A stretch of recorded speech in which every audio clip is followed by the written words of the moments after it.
जय हिंद साथियों, mission exam YouTube channel में आपका बहुत बहुत स्वागत है। साथियों, आज मैं आप लोग के लिए हिंदी का एक बहुत ही ज़्यादा इम्पॉर्टेंट टॉपिक वर्णमाला लेके आया हूँ। साथियों, वर्णमाला से जितने भी क्वेश्चन परीक्षाओं में पूछे जाते हैं उसके बारे में इस वीडियो में बात करेंगे और बिल्कुल वर्णमाला पूरी कंप्लीट करेंगे इस वीडियो में। जितने भी आप लोगों के जितने भी परीक्षा होती है जिसमें हिंदी से क्वेश्चन पूछे जाते हैं उसमें वर्णमाला से ज़रूर क्वेश्चन पूछे जाएंगे और ये वीडियो बहुत ही ज़्यादा इंपॉर्टेंट होने वाली है। वर्णमाला कंप्लीट करेंगे इस वीडियो में। आप लोगों से रिक्वेस्ट है कि आप लोग वीडियो के अंत तक बने रहें। तो साथियों, चलिए स्टार्ट करते हैं। सबसे पहले वर्णमाला देखते हैं हम। तो वर्णमाला में स्वरों को देखते हैं। सबसे पहले सर्वप्रथम स्वर को देखते हैं। स्वर किनको कहते हैं? जिन वर्णों का उच्चारण स्वतंत्र रूप से किया जाता है वह स्वर कहलाते हैं। और व्यंजन को स्वर की सहायता से बोला जाता है। तो जिनको स्वर की सहायता से बोला जाता है वह व्यंजन कहलाते हैं। और जो स्वर होते हैं वो स्वतंत्र रूप से बोले जाते हैं। और हिंदी में स्वरों की शुद्ध स्वर अगर पूछा जाए तो 10 होंगे। और अगर हिंदी में कुल स्वर पूछा जाए तो 11 होंगे। ये बहुत ही ज़्यादा इंपॉर्टेंट है। 11 आप लोग माइंड में अपने बैठा लीजिए। 11 हैं हिंदी में कुल स्वर। कुल स्वर में मतलब अ से लेके ओ तक 11 टोटल। और जिसमें से अगर शुद्ध पूछा जाए तो उसमें री नहीं होगा। और वर्णमाला में कुल स्वरों की संख्या कुल अगर पूछा जाए तो 13। और हिंदी में वर्णमाला अगर लगा दिया जाए, वर्णमाला शब्द अगर लग जाएगा, अगर पूछा जाएगा वर्णमाला में कुल स्वरों की संख्या तो 13 होगी। क्यों? क्योंकि वर्णमाला में कुल 52 अक्षर होते हैं। तो 52 में 13 जो है आपका ये स्वर होते हैं, जिसमें जिसमें आपका अनुस्वार और विसर्ग दोनों आ जाते हैं। और व्यंजन में आप लोग का 39 व्यंजन होते हैं। तो 39 13 टोटल 52। अगर वर्णमाला लगा जाएगा तो वर्णमाला में आपको बताना है 13 स्वर होते हैं, 13 होते हैं। अगर हिंदी में पूछा जाए तो 11 होते हैं। अगर शुद्ध स्वर पूछा जाए तो 10 होते हैं। अब व्यंजनों की कुल संख्या 39 होती है। स्वर को संस्कृत में अच कहते हैं। ये कभी कभी क्वेश्चन पूछ लिया जाता है कि स्वर को संस्कृत में क्या कहते हैं, तो स्वर को अच कहते हैं। और साथियों, वर्णमाला उसे कहते हैं वर्णों के व्यवस्थित क्रम को, व्यवस्थित क्रम यानी उच्चारण स्थान के आधार पर। तो व्यवस्थित क्रम को वर्णमाला कहते हैं। तो इसमें वर्णमाला में पूछ लिया जाता है कि जो स्वर होते हैं स्वरों का उच्चारण स्थान क्या है, कि आपके मुख की जो आकृति है उसको उसके किस आकृति की सहायता से आपका जो वर्ड है वो बोला जा रहा है, स्वर हो चाहे व्यंजन हो। तो सबसे पहले उसको याद करने के लिए मैं पूरा याद करा दूंगा आपको। सबसे पहले याद करने के लिए आपको देखना पड़ेगा एक क्रम जो है, जो स्वर मुख की आकृतियों का क्रम है, जैसे कंठ तालव्य ओष्ठ है यहाँ दिया गया है, इस क्रम को याद कर लीजिए। इससे आपको बहुत ज़्यादा मदद मिलेगी वर्णों को याद करने के लिए। तो क्रम मैं आपको दिखा देता हूँ, क्रम क्या है उसको याद करना है। तो सबसे पहले याद करने के लिए आपको ये क्रम याद करना है। क्रम यानी कि पहले नंबर पे कंठ, फिर उसके बाद दूसरे पे तालव्य, तीसरे मूर्धन्य और चौथे पे दंत, फिर उसके बाद ओष्ठ। ये याद रखना है 5 आपको। अगर 5 याद कर लिए, क्योंकि इसको जो व्यंजन है ये क्रम से आते हैं, जैसे क वर्ग कंठ से, च वर्ग तालु से, और मूर्धन्य से ट वर्ग, दंत जो है त वर्ग, प वर्ग ओष्ठ से। तो ये आप लोग याद कर लेंगे, इससे आपको बहुत ज़्यादा मदद मिलेगी। तो ये ऑर्डर आप कहीं नोट कर लीजिए, इससे आपको स्वर में भी मदद मिलेगी और व्यंजन में। कंठ हो गया, तालु हो गया, मूर्धन्य हो गया, दंत हो गया, ओष्ठ हो गया, और दंतमूल हो गया, और दंत ओष्ठ हो गया। दंत ओष्ठ मतलब दंत और ओष्ठ की सहायता से जो बोले जाते हैं उन्हें दंतोष्ठ कहते हैं। अब चलिए आपको ऊपर ले चलते हैं और बताते हैं कैसे आपको याद रखना है। तो सर्वप्रथम मैंने आप लोगों को बताया कि आपको ये क्रम जो है वो याद रखना है। जो इसमें आपका पहले आता है कंठ। आपको मैं उम्मीद करता हूँ वर्णमाला के सारे अक्षर आप लोगों को पता होंगे। मैं आगे बताऊंगा कि कौन से अक्षरों को क्या कहते हैं, जैसे स्पर्शी व्यंजन कौन हो गया आपका, अंतस्थ व्यंजन कौन होंगे, ऊष्म व्यंजन कौन होंगे, संयुक्त व्यंजन कौन होंगे, ह्रस्व दीर्घ स्वर कौन से होते हैं, सारे मैं बताऊंगा। पहले ये आपको किनकी सहायता से बोले जाते हैं उनको मैं आप लोगों को बता दूं। तो सबसे पहले मैंने आपको बताया कंठ याद कर लेना। कंठ, कंठ में सबसे पहले स्वर में आपका अ और आ आता है। तो कंठ से आपका हो गया अ और आ। फिर मैंने आपको बताया तालु याद कर लेंगे। तालु से ई होता है। ये 4 अक्षर आप लोगों को याद हो गए। फिर आपको उ ऊ उ ऊ आप एक दो बार बोलेंगे कि उ ऊ किस हिसाब से बोला जाता है, किसकी सहायता से, तो आपको पता चल जाएगा उ ऊ जो है वो ओ ओठ की सहायता से यानी ओष्ठ की सहायता से बोला जाता है। ये तो आपको हमेशा याद रह जाएगा, क्योंकि उ ऊ जो है ओष्ठ की सहायता से बोला जाता है, ये याद हो गया। फिर मूर्धन्य, मूर्धन से आपका री बोला जाता है, सिर्फ एक वर्ड बोला जाता है, वो री है, री आपका मूर्धन से। फिर कंठ तालव्य, कंठ तालव्य में आपका आ जाता है ए। ए जो है छोटा ए और बड़ा ए, तो ये क्यों आता है, क्योंकि छोटा ए जो है अ और ई से मिलके बनता है। आपका ई जो है वो कंठ से हो गया, और जो आपका सॉरी अ जो है वो कंठ से हो गया, और ई जो है वो तालव्य यानी तालु से हो गया, और दोनों को मिला के बना ए, तो ये कंठ तालव्य हो गया। ए जो है कंठ तालव्य से बोला जाता है। और कंठ ओष्ठ से, कंठ से आपको पता है कि अ बोला जाता है, और ओष्ठ से आपको पता है ऊ दो वर्ड बोले जाते हैं, स्वर के दो वर्ड बोले जाते हैं, तो ऊ हो गया, तो इससे बना ओ, यानी कि कंठ ओष्ठ से ओ बोले जाते हैं। तो ये हो गया वर्णमाला स्वर के जो आपके 2, 2, 4, 2, 6, 7, 8, 9, 10, 11, ये टोटल 11 हैं। आपके हिंदी में स्वरों की संख्या 11 है, ये आपको मैंने ऊपर बता दिया। अगर शुद्ध स्वर पूछा जाए तो 10 आपको बताना है। अगर वर्णमाला लगा दिया तो वर्णमाला में स्वरों की संख्या कितनी है, तब आपको 13 बताने हैं। तो ये आपको मैं उम्मीद करता हूँ याद हो गया होगा, आप इस हिसाब से नोट्स बना सकते हैं। अब अयोगवाह आता है, तो अयोगवाह में कौन कौन से आते हैं, तो अयोगवाह में आपका ये दो आते हैं, अ और अ। ये स्वर में इनको नहीं गिना जाता। अ को अनुस्वार कहते हैं, जिसमें एक बिंदी लगाते हैं आप कहीं भी, और अ को विसर्ग कहते हैं। ये आप लोग याद करिए कि अनुस्वार किसको कहते हैं, विसर्ग किसको कहते हैं। ये मैंने आपको टोटल 13 जो स्वर हैं, जो वर्णमाला में 13 स्वर हैं, उनके बारे में मैं आप लोग को बता दिया। आगे चलिए, आगे मैं आपको बताता हूँ। आगे स्वरों का वर्गीकरण किया गया है। तो सबसे पहले आपका पहला वर्गीकरण है व्युत्पत्ति के आधार पर वर्गीकरण। तो दो प्रकार से किया गया है, मूल स्वर और संधि स्वर। मूल स्वर और संधि स्वर। मूल स्वर में आपके 4 स्वर आते हैं। मूल स्वर को हिंदी में, मूल स्वर को ही ह्रस्व स्वर कहते हैं। ये इनको सबसे कम समय लगता है बोलने में, या इनको मूल स्वर और ह्रस्व स्वर दोनों कहते हैं। तो ये आ जाते हैं अ और ई, उ और री।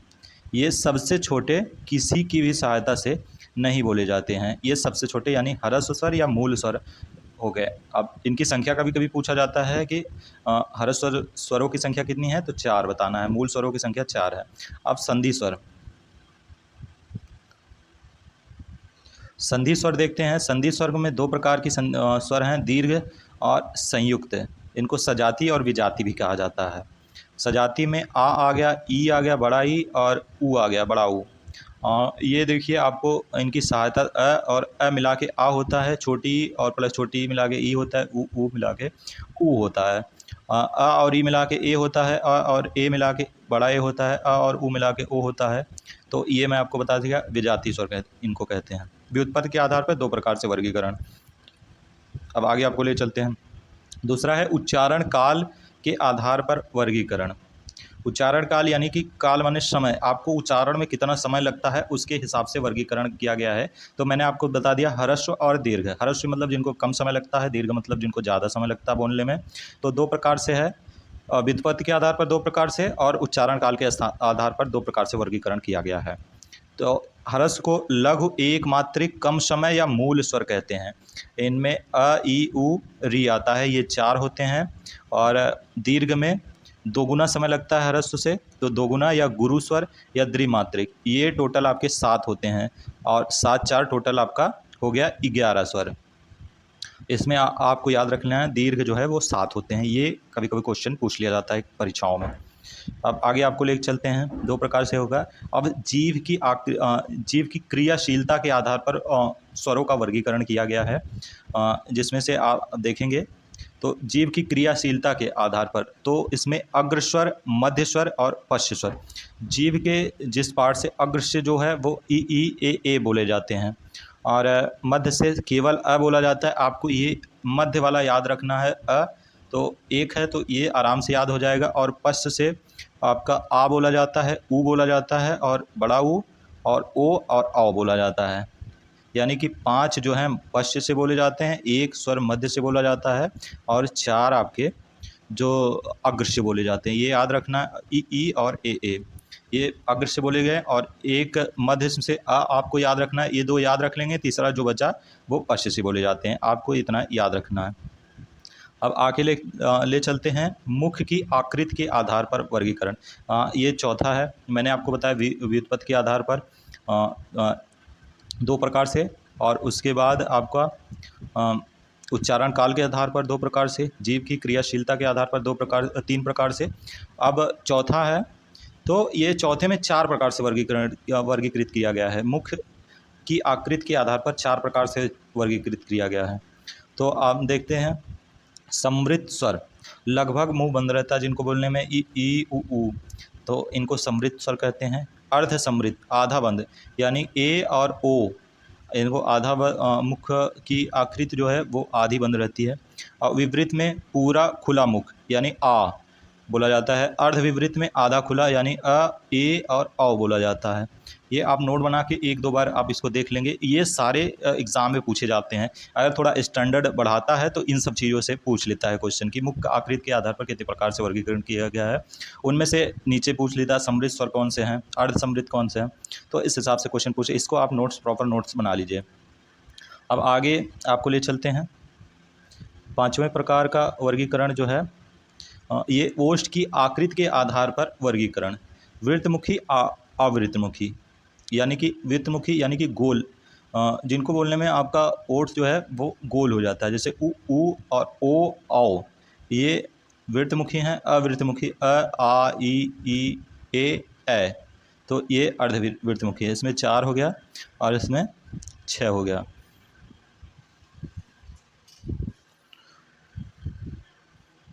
इसमें 4 और इसमें 6 हो गया। तो ये हो गया वोट की आकृति के आधार पर वर्गीकरण। अब आगे 6वें नंबर पे देखते हैं आपका उच्चारण में वायु कहाँ से निकलती है इसके आधार पर वर्गीकरण। तो अनुनासिक यानी कि वायु मुख व नाक दोनों से निकलती है। इसमें बनाते हैं, जैसे चंद्र बिंदु जो लगाते हैं इसको अनुनासिक कहते हैं। जैसे आँख में लगा है, ये कम इम्पॉर्टेंट है, इससे कभी कभी क्वेश्चन पूछे, आप इसको सिर्फ जानते रहिए। और निर्नुनासिक,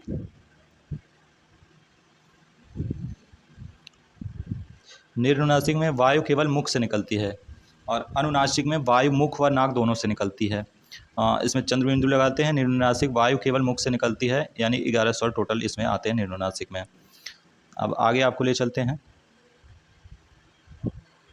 उससे पहले आप लोगों से रिक्वेस्ट है कि अगर आप लोगों ने मिशन एग्ज़ाम यूट्यूब चैनल को सब्सक्राइब नहीं किया है तो प्लीज़ साथियों सब्सक्राइब कर लीजिए। आगे जितने भी आप लोगों की परीक्षा होने वाली है उसमें हिंदी के जितने भी क्वेश्चन आते हैं मैं टॉपिक वाइज आपको वीडियो के माध्यम से क्लासेज आप तक पहुँचाता रहूँगा। तो साथियों बहुत ज़्यादा मदद मिलेगी और ये प्रॉपर नोट्स है, आप इस नोट्स को भी डाउनलोड कर सकते हैं। तो साथियों चलिए आगे ले चलते हैं। अब आता है व्यंजन, तो व्यंजन देख लेते हैं। तो व्यंजन वह ध्वनियाँ जो स्वर की सहायता से बोली जाती है व्यंजन कहलाती हैं। और शुद्ध व्यंजनों की संख्या 33 है और वर्णमाला में कुल व्यंजनों की संख्या 39 है। जहाँ कुल लग जाए तो टोटल आपको बताना है। जैसे वर्णमाला में कुल अक्षरों की संख्या 52 है, जिसमें से आपका कुल वर्णमाला में कुल स्वरों की संख्या 13 है। उसके बाद वर्णमाला में कुल व्यंजनों की संख्या जो बचा है यानी कि 39 है। अब आगे है वर्णमाला का क्रम उच्चारण स्थान के आधार पर रखा गया है। जो वर्णमाला के अक्षर हैं तो इनका क्रम जो है उच्चारण स्थान के आधार पर रखा गया है। कुल वर्णमाला में 52 वर्ण होते हैं, स्वर तथा व्यंजन में ला के 52 होते हैं। उच्चारण स्थान के आधार पर ये 5 प्रकार से वर्गीकरण किया गया है। स्पर्शी व्यंजन, स्पर्शी व्यंजन 25 होते हैं, क से म तक, जैसे क ख ग घ अंगा, ऐसे क से म तक टोटल। फिर उसके बाद अंतस्थ व्यंजन होते हैं जिसका उच्चारण स्वर व व्यंजन के मध्य हो। अगर कभी कभी परीक्षा में क्वेश्चन पूछ ले जाते हैं वही स्वर बताइए जिनका उच्चारण स्वर और व्यंजन के मध्य में किया जाता है, यानी य र ल व 4, इसको अंतस्थ कहते हैं। ऊष्म व्यंजन जिसके उच्चारण में वायु घर्षण की वजह से गर्म होकर निकले, तो ऊष्म व्यंजन आपका श, ख, स और है। स हो गया और मूर्धन्य श हो गया, फिर स हो गया, फिर ह हो गया। तो ये सारी हो गई। और चौथा है आपका चौथा है संयुक्त व्यंजन। जो दो से अधिक व्यंजनों से बने हो उन्हें संयुक्त व्यंजन। कितने हैं? 4 हैं। 4 हैं, यानी कि ये छत, रंग, ज्ञा और श्र। और द्विगुण व्यंजन, द्विगुण व्यंजन 2 हो गए हैं। तो जो व्यंजन है उनको 5 प्रकार से वर्गीकृत किया गया है। उच्चारण स्थान के आधार पर 5 प्रकार से वर्गीकृत किया गया है। आगे देखते हैं, इसमें आप लोग ये याद रखिए स्पर्शी व्यंजन कौन से हैं, अंतस्थ व्यंजन कौन से हैं, ऊष्म व्यंजन कौन से हैं, संयुक्त व्यंजन कौन से हैं, द्विगुण व्यंजन कौन से। ये क्रम आपको बहुत ज़्यादा मदद करेगा। क्रम आप लोगों को याद रखना है। पहले स्पर्शी आते हैं यानी क से म तक, फिर अंतस्थ आते हैं यानी य र ल व तक, फिर ऊष्म आते हैं स से, ये ज़्यादातर ये तीनों श जो है इनको स और ह, और उसके बाद संयुक्त आते हैं यानी छत्र, रंग, ज्ञा, फिर उसके बाद श्र आता है, फिर उसके बाद द्विगुण या उच्छित, जो सड़क वाला अड़ा है और ये ढ है जिसमें बिंदी लगी रहती है, ये आता है। अब आपको आगे ले चलते हैं। व्यंजनों का उच्चारण स्थान, पीछे मैंने स्वरों का उच्चारण स्थान देख लिया। व्यंजनों का स्वर का थोड़ा मैं आपको रिवीजन करवा देता हूँ। जैसे आपका कंठ से आपका अ और आ गया, तालु से ई आ गया, और आपका मूर्धन्य से ऋ से ऋषि आ गया, और उसके बाद ओष्ठ से आपका री आ गया, और ओष्ठ से उ आ गया। तो इस हिसाब से मैंने आपको जो स्वरों का है बता दिया। अब व्यंजनों का देख लेते हैं। व्यंजन में कंठ, ये क्रम मैंने आपको बताया, ये आपको लिख लेना है, इसको याद कर 2-4 बोलेंगे याद हो जाएगा। कंठ, तालु, मूर्धन्य, दंत, ओष्ठ, ये आपको याद हो जाएगा आराम से। तो कंठ से क बोला जाता है, क वर्ग पूरा बोला जाता है। क वर्ग माने एक वर्ग में 5 अक्षर होते हैं, जैसे क, ख, ग, घ, अंगा। तो क वर्ग हो गया, क वर्ग में 5 अक्षर, फिर उसके बाद उसमें एक और एक्स्ट्रा ऐड कर लीजिए, है जो है कंठ से बोला जाता है। फिर तालु, तालु से च वर्ग पूरा बोला जाता है, और श और ये याद रखिए, स शरीफा वाला और यह याद रखिए, तालु से बोला जाता है। फिर आपका मूर्धन्य आ गया, मूर्धन से आपका ट वर्ग बोला जाता है, ट वर्ग यानी ट से अड़ा तक, ट ठ ड ढ अड़ा।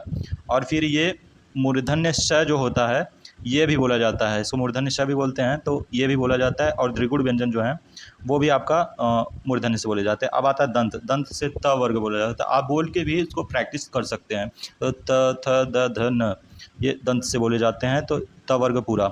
और ओष्ठ से प वर्ग पूरा बोला जाता है। और स्वर में क्या बोला जाता था ओष्ठ से, उ सिर्फ बोले जाते हैं ओष्ठ से, प वर्ग पूरा, और स्वर में उ। अब दंत मूल और ऊपर मसूड़ों को छूते हुए जो आवाज़ निकलती है, सरल, स, ये सरल याद रखिए, जो दंत मूल जिनको कहते हैं, स, र और ल। अब दंत ओष्ठ में आपका व और फ आ जाता है, ये दंतोष्ठ हो जाते हैं। अब आपका जैसे उसमें स्वर में थी जीव की क्रिया के आधार पर वर्गीकरण, इसमें भी है। तो आपका आगे देखते हैं। जीव की क्रियाशीलता के आधार पर वर्गीकरण, पार्श्विक, लुंठित, उच्छिप्त यानी द्विगुण और अर्धस्वर। ये आपको 4 बहुत ही ज़्यादा इंपॉर्टेंट है, इसको आप लोग याद रख लीजिए एकदम से। पार्श्विक में आपका ल आता है, और लुंठित में र आता है। कई बार कन्फ्यूज़न हो जाता है, लुंठित में हम लोग ल लगा देते हैं और पार्श्विक में र लगा देते हैं, यानी ल से जो है वो लुंठित नहीं होगा, ये आपको याद रखना है। लुंठित र हो जाएगा और पार्श्विक वो ल हो जाएगा। और उच्छिप्त या द्विगुण व्यंजन मैंने आपको बता दिया, ये सड़क वाला अड़ा और ढ वाला जो बिंदी लगी रहती है उसको द्विगुण व्यंजन कहते हैं। अर्धस्वर, अर्धस्वर बहुत ज़्यादा इंपॉर्टेंट है। अर्धस्वर या यड़ स्वर कहते हैं, यड़ स्वर संधि जो होती है उसमें बहुत ज़्यादा प्रयोग होता है, य और व, ये याद रखिए, य और व को अर्धस्वर कहते हैं। इसमें से य, र, ल और व, ये 4 जो हैं ये अंतस्थ व्यंजन होते हैं, जिसमें से र को और ल को हटा देंगे, य और व जो आपका अर्धस्वर कहलाएगा। अब आगे ले चलते हैं।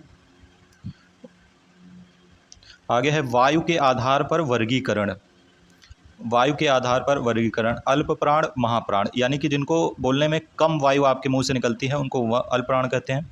जिनको बोलने से मुंह से ज़्यादा वायु निकलती है उनको महाप्राण कहते हैं। सिंपल शब्दों में मैं आपको समझा रहा हूँ, वीडियो जरूर लाइक करिएगा। तो अल्प प्राण में कम वायु, महाप्राण में अधिक वायु। अल्प प्राण में ये एक, इसमें क्रम बहुत ज़्यादा इंपॉर्टेंट है। अगर आप क्रम सेट कर लेंगे तो आपको हमेशा याद रहेंगे, भूलेंगे नहीं आपको। जैसे मैं इनको बारी बारी से रखता हूँ। आपको बताया एक वर्ग में, जैसे क वर्ग हो गया, इसमें 5 होते हैं, 5 होते हैं। च वर्ग में 5-5 अक्षर होते हैं टोटल।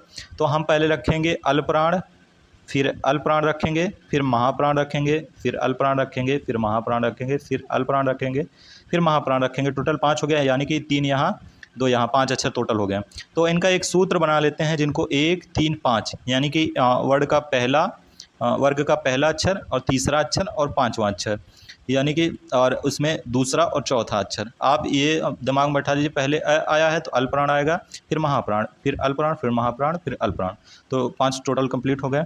तो जैसे मैं आपको लिख के बता देता हूँ। जैसे क हो गया, क वर्ग देख लेते हैं। ख वर्ग हो गया, क वर्ग हो गया पूरा, ग, घ और ये आपका अंगा हो गया। तो इसमें जैसे आप बैठा लीजिए, अ पहले आता है तो अल्पप्राण, फिर महाप्राण हो गया, फिर इसका नंबर अल्पप्राण का आ गया, फिर महाप्राण का आ गया, फिर अल्पप्राण का आ गया। ये ऑर्डर आप बैठा लीजिए, इससे आपको हमेशा याद रहेगा कि अल्पप्राण में पहला, तीसरा, पांचवा और महाप्राण में आपका दूसरा और चौथा आ जाता है। तो इसमें और उसके बाद ये टोटल जो अल्पप्राण महाप्राण ऐसे करके बैठाने पे टोटल स्पर्शी व्यंजन जो 25 होते हैं वो आपका बन जाएगा। स्पर्शी व्यंजन 25 यानी क से म तक। फिर उसके बाद उसके बाद क्या आता है? उसके बाद आता है आपका अंतस्थ आता है। मैंने एक ऑर्डर बताया, पहले स्पर्शी, फिर अंतस्थ, फिर ऊष्म, फिर उसके बाद आपका संयुक्त व्यंजन आता है। तो स्पर्शी के बाद आपका आ जाएगा अंतस्थ आ जाएगा। अंतस्थ यानी फिर अल्पप्राण आपका आ जाएगा, फिर उसके बाद महाप्राण आ जाएगा। महाप्राण में आपका ऊष्म आ जाएगा, इसमें अंतस्थ आ गया, इसमें ऊष्म आ गया। आपको ऐसे याद रखना है, एक ऑर्डर बैठा के, एक क्रम बैठा के आप लोग याद कर लेंगे तो हमेशा के लिए याद हो जाएंगे। मुझे भी इसी प्रकार से याद है, मैं कभी नहीं भूलता हूँ। अब आगे आपको ले चलते हैं।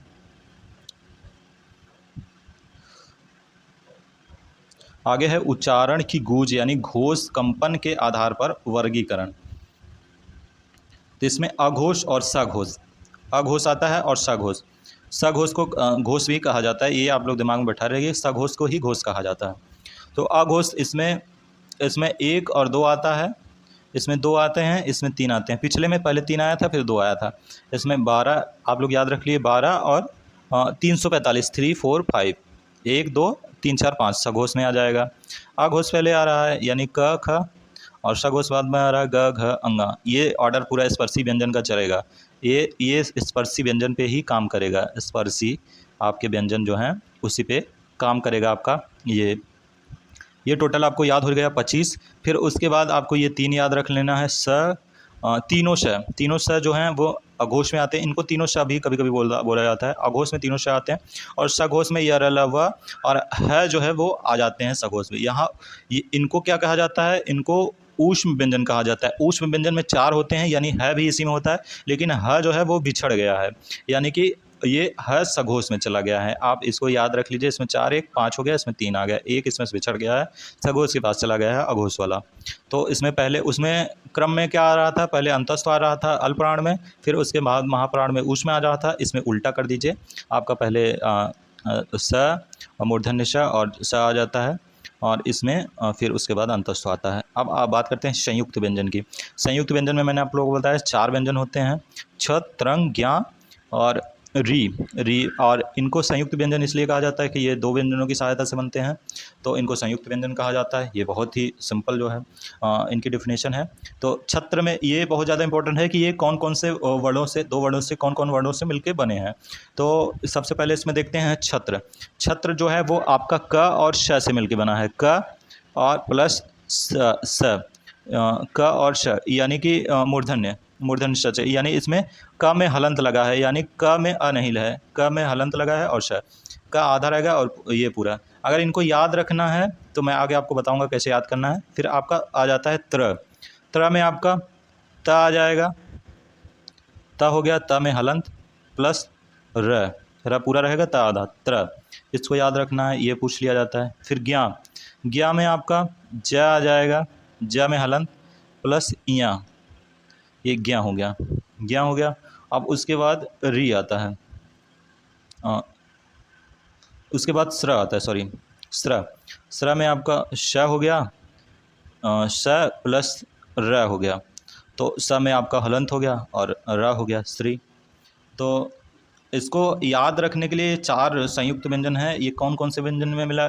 तो इनकी आप अंग्रेजी जो है, इनकी अंग्रेजी कैसे बनती है उसको याद रख लीजिए।